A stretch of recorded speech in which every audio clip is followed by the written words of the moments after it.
যেই ব্যক্তি দৈনন্দিন শুধুমাত্র ফরজ নামাজগুলা যে আদায় করে, ফজরের 2 রাকাত, জোহরের 4 রাকাত, আসরের 4 রাকাত, মাগরিবের 3 রাকাত, এশার 4 রাকাত, মোট 17 রাকাত। যেই ব্যক্তি অন্তত পক্ষে দৈনন্দিন শুধুমাত্র ফরজ নামাজগুলা যেই ব্যক্তি আদায় করেন, ওই ব্যক্তি প্রত্যেক দিন কমপক্ষে 17 বার, যে শুধু ফরজগুলা পড়ে আর কোনো নামাজ পড়ে নাই, শুধু ফরজগুলা, তারপরেও প্রত্যেক দিন কতবার? 17 বার এই সূরাতুল ফাতিহা পাঠ করা হয়। আর যদি সুন্নতে মুআক্কাদা সহ পড়া হয়, তাহলে দৈনন্দিন প্রত্যেক দিন 29 বার সূরাতুল ফাতিহা পড়া হয়। আর কেউ যদি নফল সহ আদায় করে, প্রত্যেক দিন 41 বার সূরাতুল ফাতিহা পাঠ করা হয়। সুবহানাল্লাহ, 41 বার প্রত্যেক দিন একটা সূরা আমরা পড়তেছি। এবার এক বছরে হিসাব করেন, প্রায় 15,000 বার। সুবহানাল্লাহ। এবার হিসাব করে একটু মিলাইয়ে দেখি, যদি আমার বয়স 40-50 বছর হয়, আমি কতবার সূরাতুল ফাতিহা পাঠ করছি। সূরাতুল ফাতিহা এটা হচ্ছে কোরআনুল কারীমের 1 নাম্বার সূরা, প্রথম সূরা। গোটা কোরআনুল কারীমের মধ্যে আল্লাহ রাব্বুল আলামিন 114 খানা সূরা দিয়েছেন। তার মধ্যে প্রথম সূরার নাম হচ্ছে সূরাতুল ফাতিহা।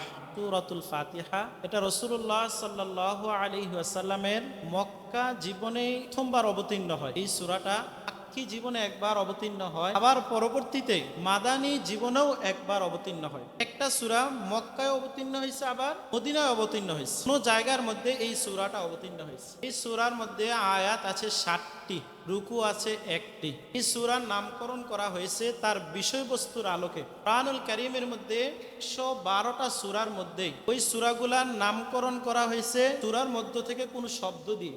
সূরাতুল বাকারা, এর মধ্যে বাকারা শব্দটা আছে, বাকারা শব্দ দিয়ে সূরার নাম রাখা হয়েছে সূরাতুল বাকারা। সূরা আলে ইমরান, যেখানে আলে ইমরান অর্থাৎ ইমরান আলাইহিস সালাম ওনার বংশর কথা বর্ণনা করছে, ওই জায়গা থেকে সূরার নাম হচ্ছে আলে ইমরান। সূরা নিসা, এই সূরার মধ্যে অনেক জায়গার মধ্যে মহিলাদের বিষয়ে কথা বলা হয়েছে, নিসা, এখান থেকে সূরাটার নামকরণ করা হয়েছে। তবে 114টা সূরার মধ্যে 112টা সূরার নামকরণ করা হয়েছে ওই সূরার কোন শব্দ দিয়ে। শুধুমাত্র 2টা সূরা ব্যতিক্রম। এর মধ্যে একটা হচ্ছে সূরাতুল ফাতিহা, একটা সূরাতুল ইখলাস, যাকে আমরা কুল হুয়াল্লাহু আহাদ। এই 2টা সূরার নামকরণ করা হয়েছে তার বিষয়বস্তুর আলোকে। বিষয়বস্তু, এই সূরার মধ্যে মূল বিষয়টা কি, এটার উপর নির্ভর করে এটার নাম রাখা হয়েছে। যেমন সূরাতুল ইখলাস, এই ইখলাস শব্দটা ইখলাসের মধ্যে কোনো জায়গায় নাই। সেখানে আছে কি? আল্লাহর একত্ববাদের কথা। আল্লাহ এক, তার কোনো অংশীদার নাই, তার সমকক্ষ কেউ নাই, তিনি কাউকে জন্ম দেন না থেকে। তো এই যে একত্ববাদের কথাটা সূরাতুল ইখলাসের মধ্যে বর্ণনা করছে, এই জন্য সেদিকে লক্ষ্য করে সেই সূরার নামকরণ করা হয়েছে সূরাতুল ইখলাস। আর এই সূরার নামকরণ করা হয়েছে সূরাতুল ফাতিহা করে। ফাতিহা মানে ভূমিকা, ফাতিহা মানে শুরু, ফাতিহা মানে প্রারম্ভিকা, অর্থাৎ কোনো জিনিসের যখন শুরু হয় সেটাকে বলা হয় ফাতিহা। যেহেতু কোরআনুল কারীম শুরু হয়েছে এই সূরার মাধ্যমে, এই সূরার মাধ্যমে কোরআনুল কারীম শুরু হওয়ার কারণে এই সূরার নামকরণ করা হয়েছে সূরাতুল ফাতিহা। আবার কেউ যখন নামাজ শুরু করে, নামাজ শুরু করতে গেলে তাকে সর্বপ্রথম এই সূরা ফাতিহা দ্বারা কি করা লাগে? শুরু করা লাগে। এই জন্য এই সূরার নামকরণ করা হয়েছে সূরাতুল ফাতিহা। সূরাতুল ফাতিহা। তাহলে সূরা ফাতিহা কেন নামকরণ করলো আজকে আমরা জানতে পারলাম। যেহেতু কোরআনুল কারীম এই সূরাটা দিয়ে কি হয়েছে? শুরু হয়েছে। কোরআনুল কারীম যেহেতু এটা দিয়ে শুরু হয়েছে, এই কারণে এটার নামকরণ করা হয়েছে সূরাতুল ফাতিহা হিসাবে। তবে এই সূরার বিভিন্ন মুফাসসিরিন কেরাম অনেকগুলা নাম উল্লেখ করছে, প্রায় 40টারও বেশি সূরার নাম আছে। এটা 40টারও বেশি অধিক নাম আছে এই সূরাটার।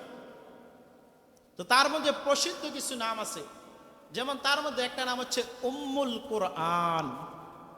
উম্মুল কোরআন, উম্মুল কোরআন কাকে বলে? উম্মুন আরবিতে শব্দের অর্থ হচ্ছে উম্মুন মানে মা, আর উম্মুল কোরআন মানে কোরআনের মা। উম্মুল কোরআন অর্থ কোরআনের মা। যেরকম ভাবে গোটা আরবের মধ্যে মক্কা নগরীকে বলা হয় উম্মুল কোরা, মানে গ্রাম সমূহের মা হচ্ছে উম্মুল কোরা, মক্কা নগরী।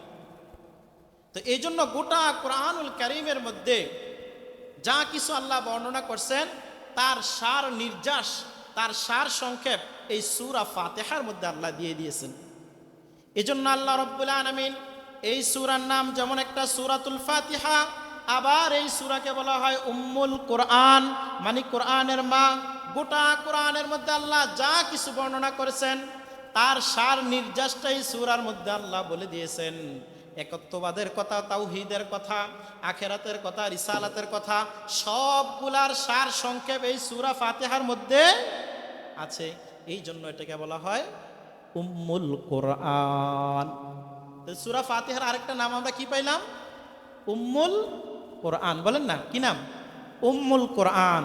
তো প্রসিদ্ধ নাম যেটা আমরা জানি সূরাতুল ফাতিহা, তারপরে প্রসিদ্ধ যেটা সেটা হচ্ছে উম্মুল কোরআন। তারপর এই সূরার আরেকটা নাম হচ্ছে সূরাতুল ওয়াফিয়া। সূরাতুল ওয়াফিয়া, ওয়াফিয়া মানে পূর্ণাঙ্গ, ওয়াফিয়া মানে পূর্ণাঙ্গ।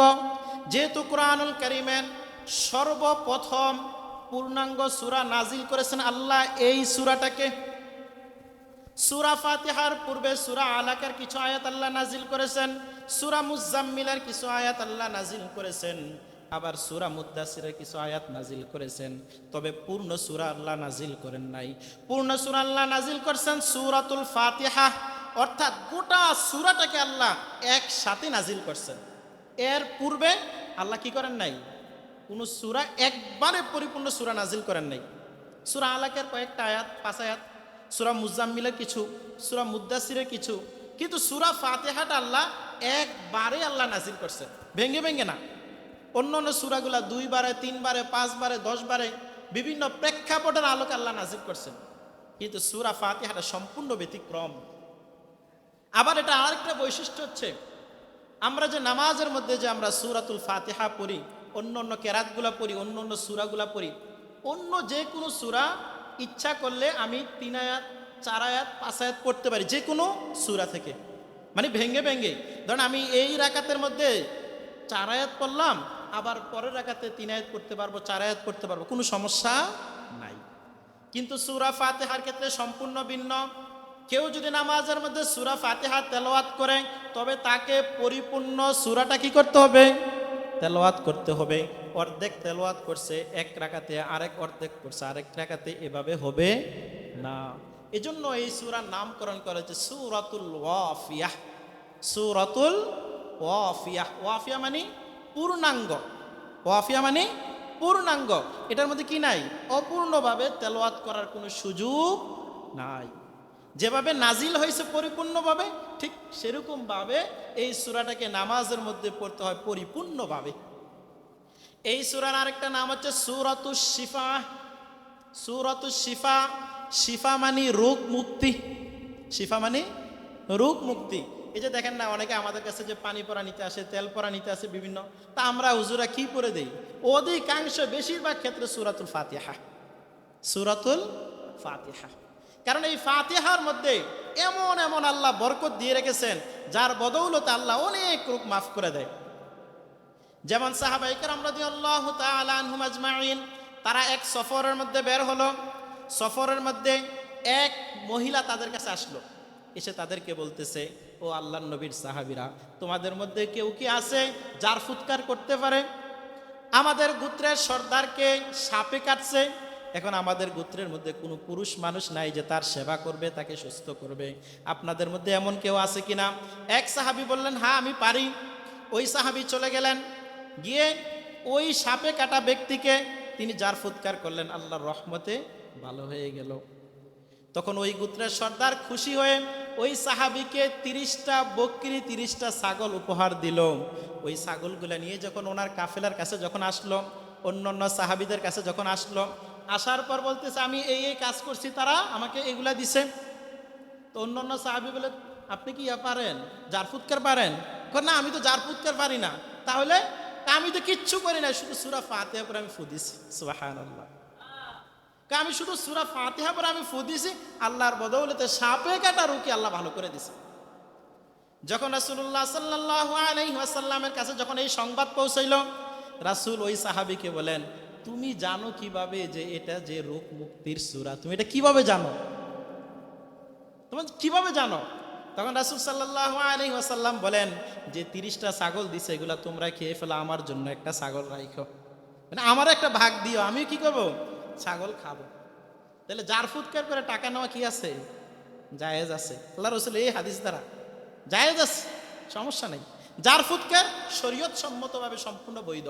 তবে তাবিজের ক্ষেত্রে অনেক ঝামেলা আছে, কারণ তাবিজের ক্ষেত্রে শুরু হয় কুফুরি। অধিকাংশ তাবিজের ক্ষেত্রে কুফুরির সিস্টেম চালু করে দেয়, যার কারণে তাবিজটা একদম এটা থেকে যতটা বেঁচে থাকা যায়। তবে যার ফুৎকার রাসূলুল্লাহ সাল্লাল্লাহু আলাইহি ওয়াসাল্লাম থেকে একদম সুস্পষ্ট প্রমাণিত, এই হাদিসের মাধ্যমে তো আরো প্রমাণিত, এই হাদিসের মাধ্যমে এটাও প্রমাণিত, যার ফুৎকার করে আরো কি নেওয়া যাবে, পারিশ্রমিক নেওয়া যাবে, টাকা নেওয়া যাবে। এজন্য সূরা ফাতিহা পরে যদি কেউ ইয়াকিনের সাথে, বিশ্বাসের সাথে, ঈমানের সাথে যদি কোনো রোগ মুক্তির জন্য যদি যার ফুৎকার করে, আল্লাহর রহমতে কি করে দিবেন, আল্লাহ ভালো করে দিবেন। তাহলে এই সূরার আরেকটা নাম জানলাম আমরা, সূরাতুশ শিফা। সূরাতুশ শিফা। এই সূরার আরেক নাম হচ্ছে সূরাতুস সালাত, নামাজের সূরা। রাসূলুল্লাহ সাল্লাল্লাহু আলাইহি ওয়াসাল্লাম বলেন, লা সালাতা ইল্লা বিফাতিহাতিল কিতাব। সূরা ফাতিহা ব্যতীত কোনো নামাজ হয় না। কোনো ব্যক্তি যদি কোরআনুল কারীমের সব সূরা পড়ে শেষ করে ফেলে কিন্তু সূরাতুল ফাতিহা তেলাওয়াত করে নাই, তার নামাজ হবে না। কারণ সূরাতুল ফাতিহা তেলাওয়াত করে এটা নামাজের ওয়াজিব। ইচ্ছা করে কি করা যাবে না, পরিত্যাগ করা যাবে না, ছাড়া যাবে না। এজন্য আবশ্যক প্রত্যেক রাকাতের জন্যই এই সূরাকে পড়তে হবে। এই জন্য এই সূরার আরেকটা নাম হচ্ছে সূরাতুস সালাত। বলেন সূরাতুস সালাত, সূরাতুস সালাত। এই সূরার আরেকটা নাম হচ্ছে সাবউল মাসানি। সাবউল মাসানি, এটা একটু কঠিন নামটা, সাবউল মাসানি।